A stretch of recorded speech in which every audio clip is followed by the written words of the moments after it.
How's it going, and welcome to No Fun Alloved's guide series on Curse of Strahd, a 5th edition module. In today's video, we'll be diving into the Amber Temple. I promise you, your players are going to be seeing right after this one. There's going to be a ton of spoilers, so players don't watch this, but DMs don't want added insight on how we can run this place. Let's go ahead and dive right in. Brr, I'm getting cold just looking at this. Amazing art, every single time. Always, James RPG art, fantastic. So your players climb through the Solanka Pass. They are going up against the elements. They are constantly going uphill, going up against the frigid cold, the extreme cold, in fact, as D&D has termed it. Your players are finally making their way up here, and when they crest this hill, there they can see it. Built into the side of the mountain, they can see the entrance to this grand temple, and they can see these large amber statues.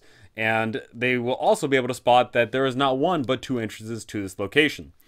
We've already talked about some ways your players could be incentivized to come here in the Solanka Pass video, but just for a quick reminder, the reason why your players are coming here is because they think that this will somehow be able to beat Strahd. Someone else is guiding them to come here, such as Van Richten, Esmeralda, or Casimir. You know, any one of those could go ahead and try and drag the party along here. And also, you know, just another thing to consider is maybe one of your players' deities is whispering to them, hey, you should come up here. And then you can also have the fun thing of maybe it's not just their deity, maybe it's Strahd that is somehow whispering to them in lieu of their deity. You know, there's a lot of fun things you can do to get your players to come here.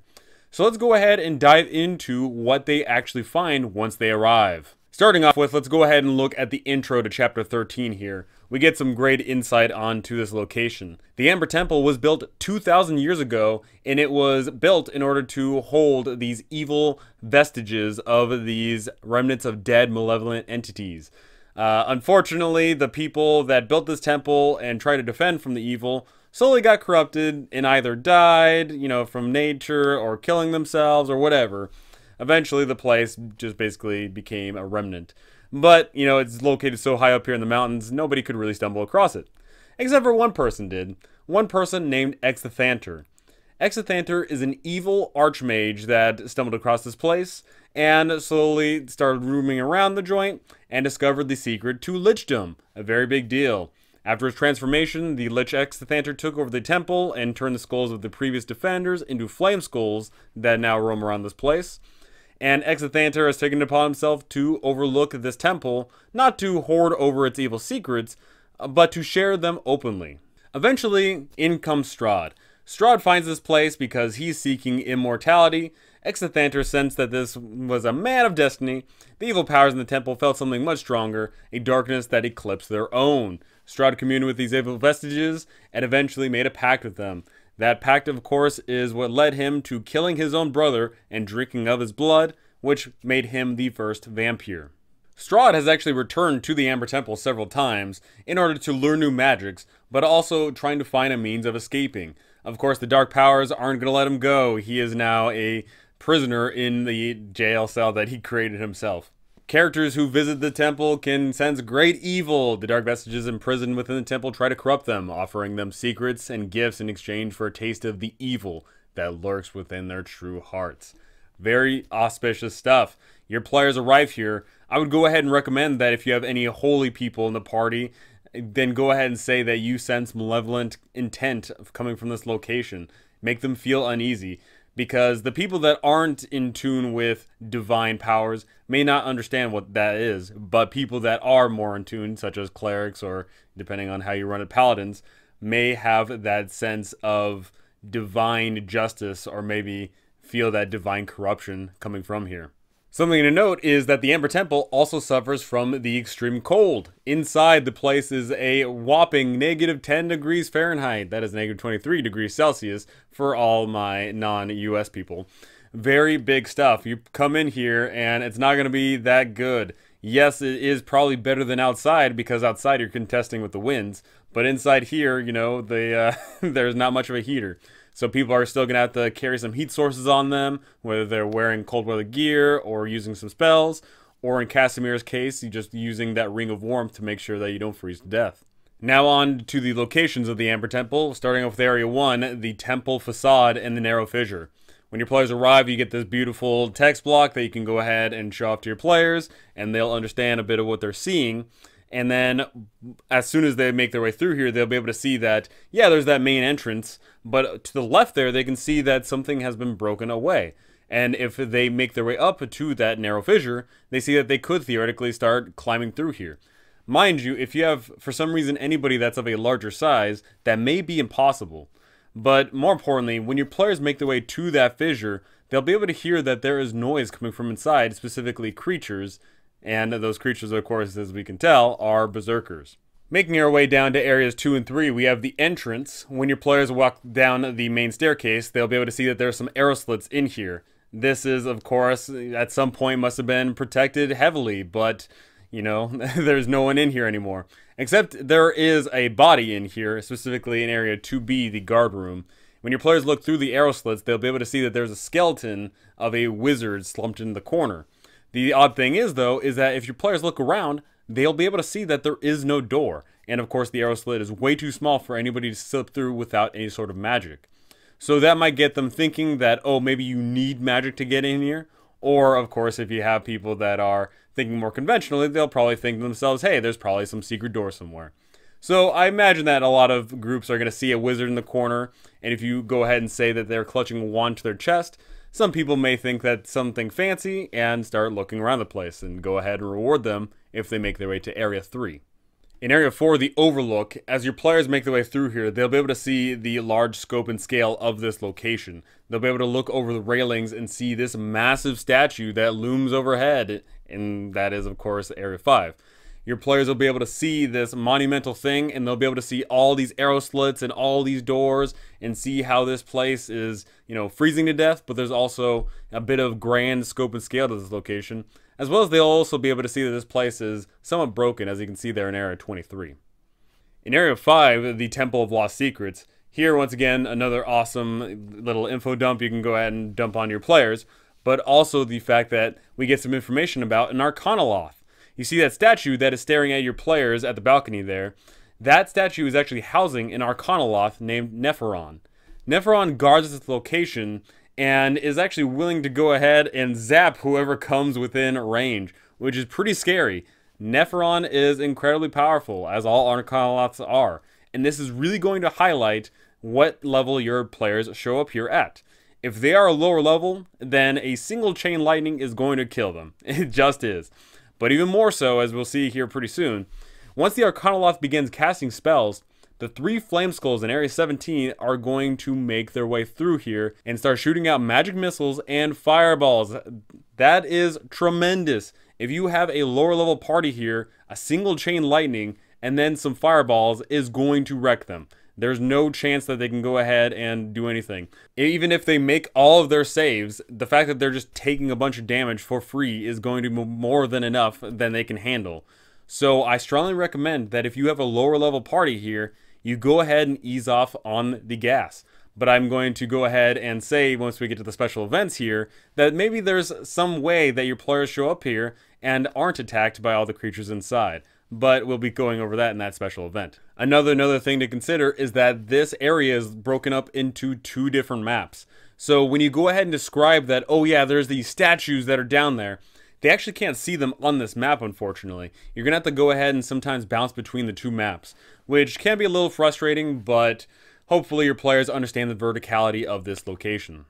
In Area 5A, we have the God of Secrets, and it's here where we get more information on Nepheron.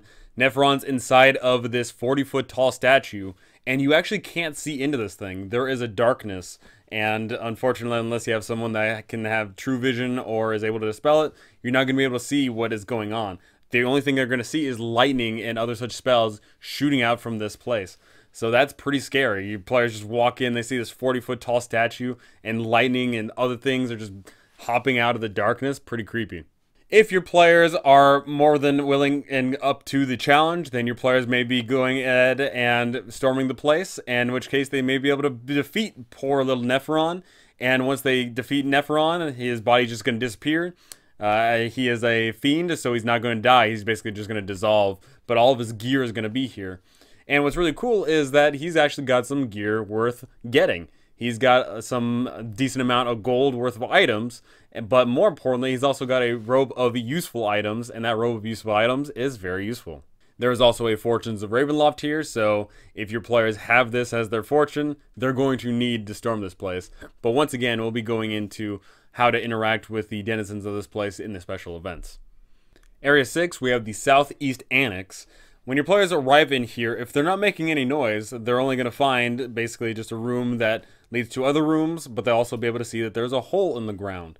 However, if they generate too much noise, then 3 flame skulls are going to drift up from Area 33 and start messing up the players' days. Once again, this really highlights the level that your players arrive here. Lower levels are going to automatically die to multiple fireballs because they simply just cannot avoid all that damage. Of course, if you've got a level 7 party full of monks and rogues, then yeah, theoretically they can avoid all that damage, but more often than not, that's not what a group composition looks like. More often than not, you're going to have people that are not good at decks and are going to fail, and even if they all succeed, that's still free damage against them, and that's going to suck. The Amber Temple is definitely one of the last locations that your players should be arriving to in the lands of Barovia, so I strongly recommend that your players don't show up here until they're at least level 8, level 9, maybe even level 10. In Area 9, we have the Lecture Hall. At one point, of course, this might have been used for some studies, but has long since been out of practice. They'll be able to see that hiding behind the lectern is a mage named Vilnius. Vilnius is all jacked up. They'll be able to see that half of his face is burned. And they'll be able to see that he is here, and he is going to be very distrustful of what's going on because he arrived here with his master semi-recently, and his master got killed, and he got partially blown up. So he's been hiding in here ever since. He has been eating vermin to survive, and the Amber Golem that is located in Area 10 is constantly patrolling around, and Vilnius refuses to leave until he knows that Amber Golem is dealt with. So he is definitely very scared of what's going on, but the thing is, he is also greedy. He is a treacherous coward. He curses his dead master for leading him to this wretched land, and if the characters try to befriend him, he is suspicious of their intentions. He would like to retrieve his dead master's staff and spellbook, but otherwise he has no interest in exploring any more of the Amber Temple. He knows the following information about this place. He knows that the temple has forbidden knowledge. He knows that there's flame skulls that are roaming around here killing people. And he also knows that there's barbaric mountain folk that are using the temple for shelter. That is very good information to know, but of course, if your players are arriving here, there's a very solid chance that they already know all 3 of these things, especially if they went left immediately and, you know, they start getting into a whole bunch of trouble. But if they don't know any of this information, they somehow just stumbled across here and it didn't interact with any other denizens, then yeah, that's very good information to know. Something I would go ahead and say is maybe not require that the Amber Golem be dealt with in order for Vilnius to join the party, but definitely have Vilnius say, hey, I want to get to my dead master stuff and to get the heck out of here. I don't want to be dealing with this place anymore. So unfortunately for Vilnius, he didn't actually study too hard. He didn't take the Identify spell. That would be very useful to know because if he was able to identify this amulet that he picked up, he would know that the amulet that he has in his possession is actually a control amulet for a shield guardian downstairs. Now this is a very big deal because one, there's a shield guardian shoehorned into every D&D module. I don't know why that's the case. But in this one in particular, there's a shield guardian located downstairs.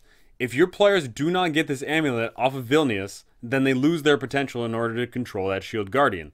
Which makes me think that the only way your players are ever going to actually get the shield guardian in this campaign is to either 1, murder Hobo Vilnius, or 2, have Vilnius accidentally die, or 3, of course, just rip the the amulet off of him, right? So if you want your players to have that shield guardian in this campaign, then go ahead and set it up so that that's a possibility. Maybe go ahead and say Vilnius picked up this amulet and he says, hey, I'll give you this amulet if you escort me out of here. Simple as that. Or it could be that you go ahead and say he doesn't have this amulet at all, and maybe it's located somewhere else, located in this Amber Temple. In Area 10, the Northeast Annex, here it is where we find the Amber Golem. This Amber Golem is incredibly terrifying. It is basically just a reflavored golem, but the thing is that, of course, it's still incredibly deadly. It's got a 17 AC, nothing to laugh at, 145 HP, pretty hard to go through. It has some resistance to a whole bunch of different weapons and spells and all that. And of course, it just hits like a truck. It can slow a whole bunch of people down and then go ahead and bring the slam down and hurt a lot of people. Now, this thing is pretty boring. As stated, it only says that it's just going to go ahead and attack any creature it sees, stopping only when it can't see any. Meaning that if your players are able to break line of sight, close a door, go around the corner, then this thing just goes ahead and stops and returns. Obviously, your players may go ahead and try and game this so they figure this out. They might go ahead and launch a spell at it or launch some arrows at it or whatever, and then go ahead and retreat around the corner, repeat process. But, you know, go ahead and do that to your own discretion. Do you have this thing just constantly reset and take all that damage? Do you have it regenerate if it returns back to its location? Or do you just go ahead and have it chase it down forever and all the time until your players get out of the Amber Temple? I would strongly suggest that you temper it once again to your player's level, because this thing can easily slam dunk a lower level party. But on the flip side, of course, a higher level party is probably going to be able to take this thing out absolutely no issue. You know, 5e is pretty swingy in that regard. Skipping all the boring stuff, we get to Area 15, the Southwest Annex. If your players make their way in here, either through the Amber Temple itself or, you know, through the outside, they'll be able to see a whole bunch of berserkers and this gladiator. This gladiator named Helwa is leading this tribe, and of course these people are bloodthirsty berserker mountain folk, and their direwolf is a servant of Strahd. The direwolf can't be charmed or frightened. The gladiator and the berserkers fight to the death. The direwolf flees the temple if it is reduced to fewer than half its hit points, and will undoubtedly go ahead and tell all the information that it saw to Strahd or whoever else you have people reporting to. But here's the thing. One, you know, people just fighting to the death is always boring, especially if they're completely outmatched. It makes no sense. So if the party is completely outmatching them, then maybe they go ahead and just try and run away, which, you know, makes a lot more sense, or they just go ahead and surrender. But here's the thing. If your players have that blood spear, or if they have that goat skin wrapped around them, then your players may be able to go ahead and say, hey, you guys work for me now, and that'll be awesome. That would be really great to go ahead and allow there to be some lethality to this location, because if your players are able to control the respect of the berserker tribes, then you can go ahead and have these berserkers be the ones that get fireballed and chain lightninged up and all that fun stuff while you're exploring around here, and that'll be really cool. Now, if your players don't have the blood spear and they don't have the goat skin, should they be able to basically try and converse with the party? Maybe. I mean, I personally in the camp that I think class should be an important factor. So if you do have a barbarian person in the party and maybe they are able to go ahead and intimidate or persuade the people here to working alongside them, then maybe there's something you can be doing there. But if you don't have someone that's a rugged nature, then they probably just won't respect them. That's not their style. It's not their way of life. And like I said before, they may just go ahead and run away or just surrender and refuse to work with the party.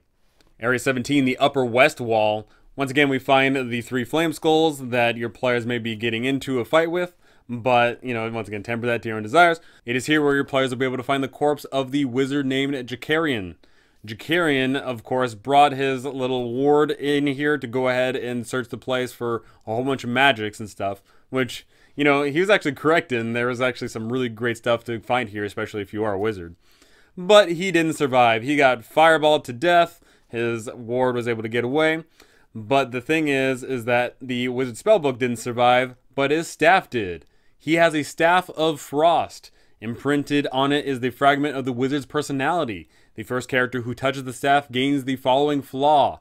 I crave power above all else, and will do anything to obtain more of it. This flaw trumps any conflicting personality trait, which is a very big deal, because presumably a caster type person is going to want to go ahead and grab this thing because it does look like a magical staff. And if you have someone who gets this flaw, then they may be going ahead and saying, hey, I want more power, and that is going to be really bad because in here, there's a lot of amazing power you can get. But of course, it comes at a very, very steep cost. Now, if your players just arrive here and they make their way immediately left and find the staff, then kudos for them. They get this cool Staff of Frost, incredibly powerful, really strong. You know, comes with that flaw, but who cares, right? But if they already met with Villainous, then he's going to go ahead and say, hey, that's mine, back off. And there might be some confrontation there, because he's going to want that staff. He's going to go ahead and say, hey, I'm just going to cut my losses. I'm getting the heck out of here. Screw you all. he is not going to want to stay in here any longer. He doesn't want any part of it, except maybe he does. Perhaps when he goes ahead and touches that staff, if he's the first one to do so, then perhaps he gets that flaw and says, you know what, on second thought, maybe I'll go ahead and join all of you guys and explore around this place. In which case, he's going to go ahead and join the party and use them. He's going to want to use the party in order to get further into the temple to find more power that he can go ahead and draw upon. There's definitely something to be said here that this guy is not immediately an antagonist, but he very well soon could be if there is a dispute between loot and a dispute between all the dark vestiges that your players are going to be getting into in the back half of this chapter. In Area 20, the Architect's Room, your players will be able to stumble across this location and it'll look a little bit different than the rest. But of course, a very, very cursory glance is going to uncover a Tome of Understanding. A Tome of Understanding is an incredibly powerful item. If you are able to spend 48 hours reading this thing over the period of 6 days, then whoever reads it will gain a +2 to their wisdom. And that's a permanent thing, and that can in fact actually make your maximum higher. So it could be, you know, if you have 20 in wisdom, that will go up to 22. This is insanely powerful. This is huge. If you have a class that is reliant on wisdom, then you're going to want this. So of course, naturally what's going to happen is, if you have a party that has 2 people that are reliant on wisdom, then there may be a very large dispute upon who gets to read this. Coincidentally, for some reason, whenever I run this campaign, I never have anybody that has a wisdom as a main source of their skill.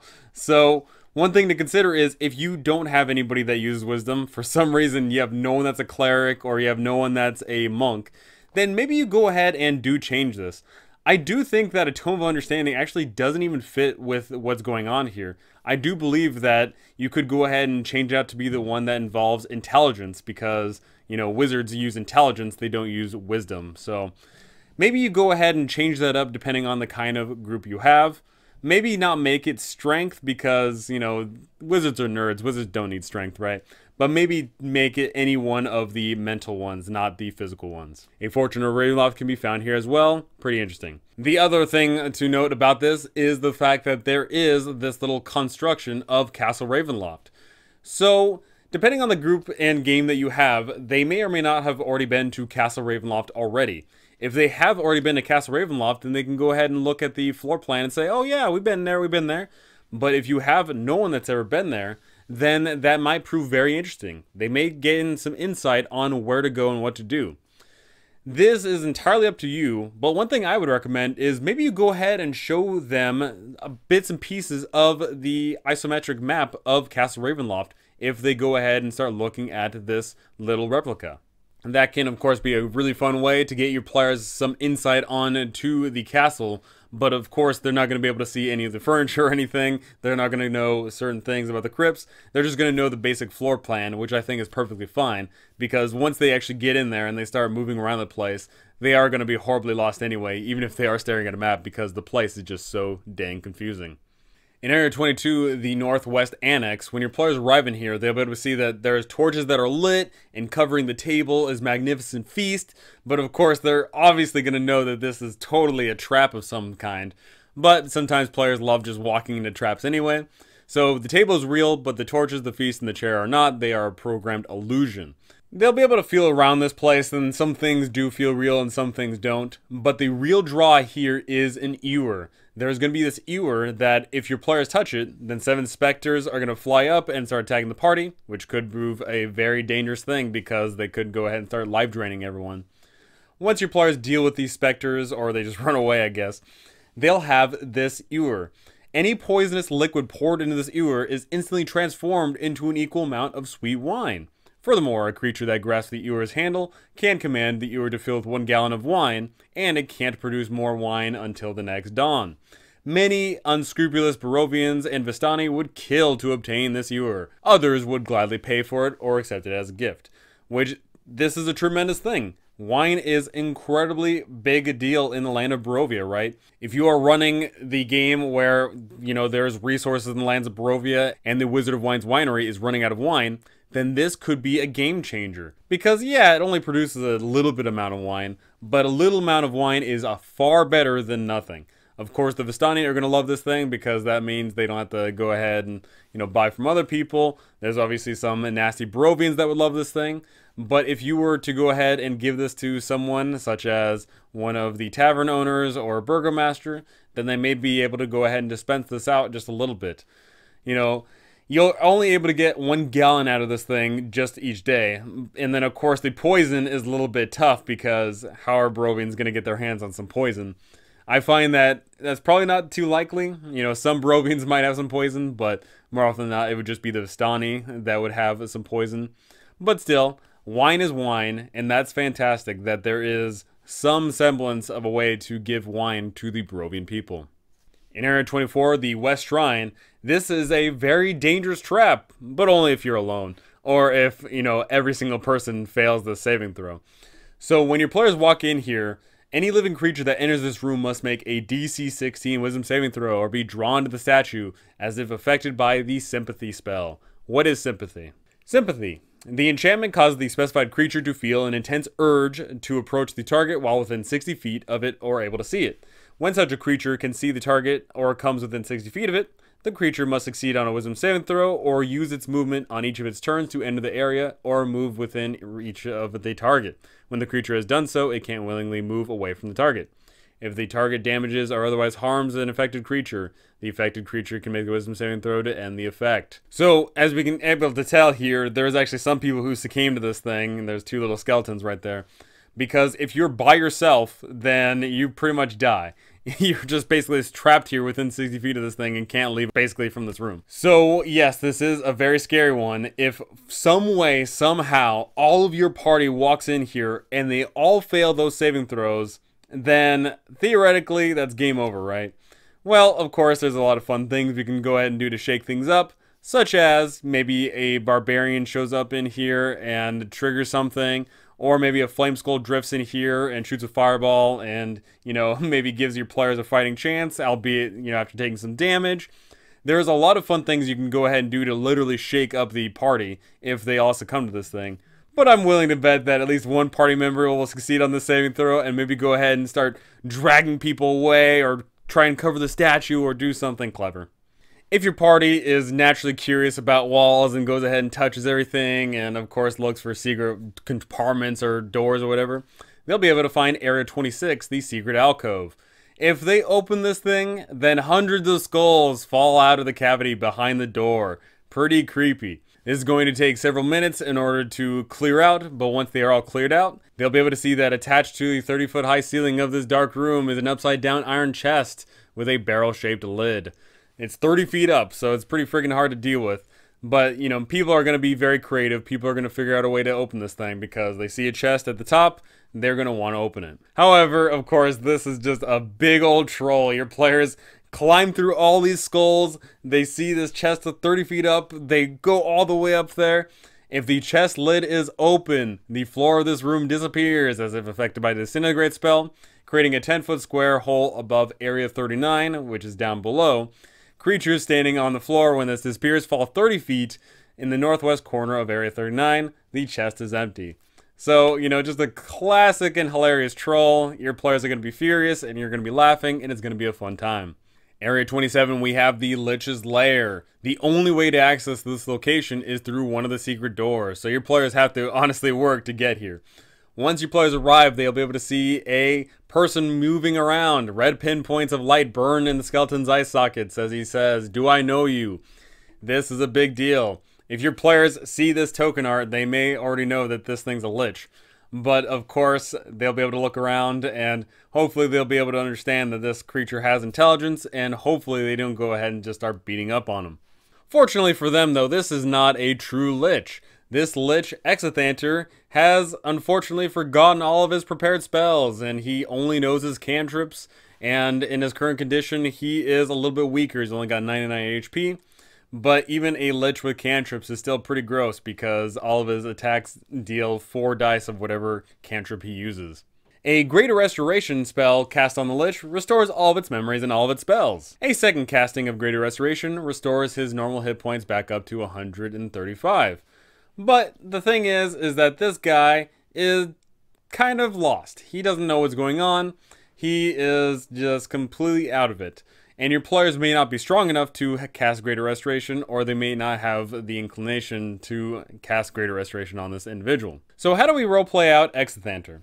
Well, if your players don't cast Greater Restoration on him, then I would go ahead and play him up as, you know, someone who is lost, someone who doesn't understand what's going on. Go ahead and play him up as someone who has dementia, right? Go ahead and say that he asks, "Who are you?" He's going to go ahead and say he doesn't even remember his own name. He doesn't know why he's here. He doesn't know who they are. He doesn't know anything. He is going to be protective of his own stuff, but pretty much this is the world that he knows. He knows this room, and that's it. You know, so go ahead and play it up as such.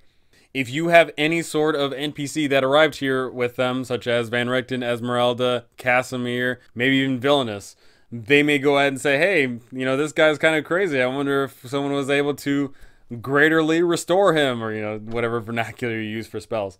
If that is enough to get the hint and your players go ahead and cast Greater Restoration on him, that is when he's going to get his full memory back. And then he's going to look around and say, oh, yes, I understand now. We're in the Amber Temple.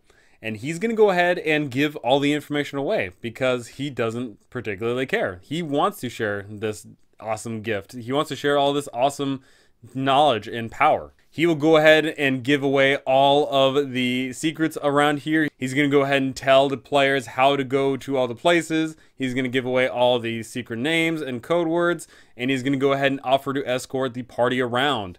Because if he escorts the party around, then presumably nothing bad's going to happen to him. Something, of course, important to note is that your players may think to themselves, oh yeah, we got a Lich on our side. Let's go ahead and fight Strahd with this Lich.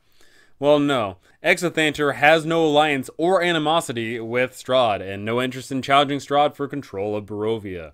So Exithanter is just going to go ahead and say, hey, I'll show you around this place. I'll tell you all about how Strahd formed his pact. I'll tell you all about all these amber sarcophagi. I'll go ahead and tell you about the dark powers.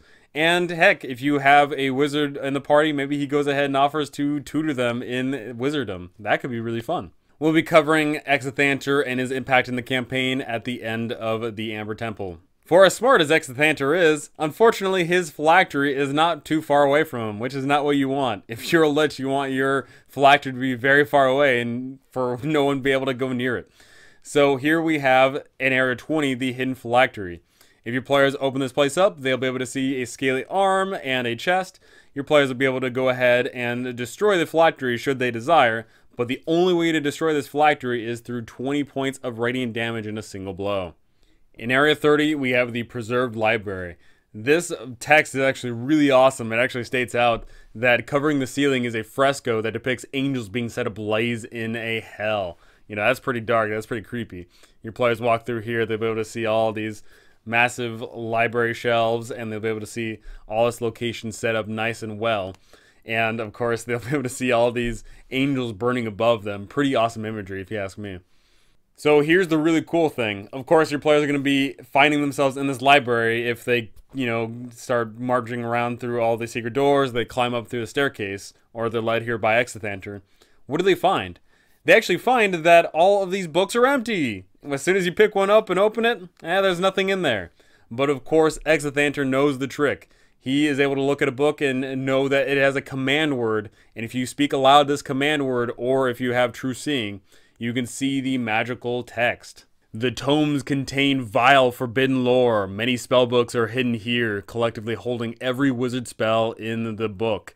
And of course, this was made before the time of such other books such as Xanathar's Guide to Everything or Tasha's Cauldron of Everything. So of course, I would go ahead and say that if you're running it now, go ahead and include all those spells in there too. Just go ahead and say that every arcane spell in the book is here. But this library doesn't allow you to check out. A book that is taken from the library disintegrates as the magic that preserves it is dispelled. The room's furnishings, which are also magically preserved, deteriorate and become brittle if taken from this room.